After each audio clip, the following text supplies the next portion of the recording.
రహస్యం చెప్తాను, నేను ఆశ్చర్యపోయాను. తూర్పుగోదావరి జిల్లాలో మల్లవరం అని ఒక క్షేత్రం ఉంది. అక్కడ సుబ్రహ్మణ్యుడు, ప్రత్యక్ష సుబ్రహ్మణ్యుడు, ఇంతలా పాము కోనేటిలో స్నానం చేసి శివలింగాన్ని చుట్టుకుని ఉంటుంది.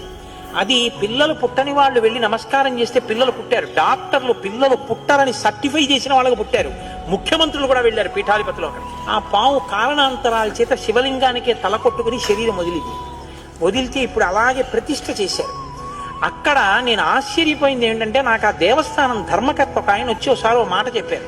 బిడ్డలు పుట్టరు అని డాక్టర్లు చెప్పేసినటువంటి వాళ్ళు సుబ్రహ్మణ్య షష్ఠి నాడు ఈ దేవాలయం వెనకాల పడుకుంటారు, వచ్చి బోర్లా పడుకుంటారు ఆడవాళ్ళు. వాళ్ళకి కునుకు పడుతుంది, కునుకు పట్టాక లేపేస్తాం. ఆ మరుసటి సంవత్సరం వాళ్ళు పసిపిల్లల్ని పట్టుకుని వస్తారండి అని చెప్పారు. నాకు అపనమ్మకం కాదు, చూడాలనిపించి కాకినాడ నుంచి చాలా మందిని కలిసి సుబ్రహ్మణ్య భుజంగ స్తోత్రం చేశారు శంకర భగవత్పాదులు.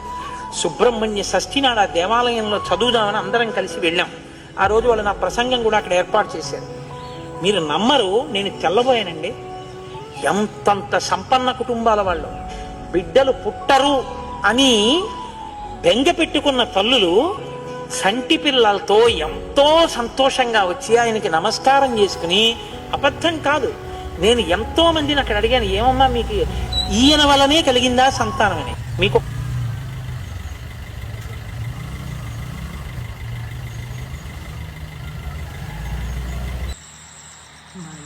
నచ్చితే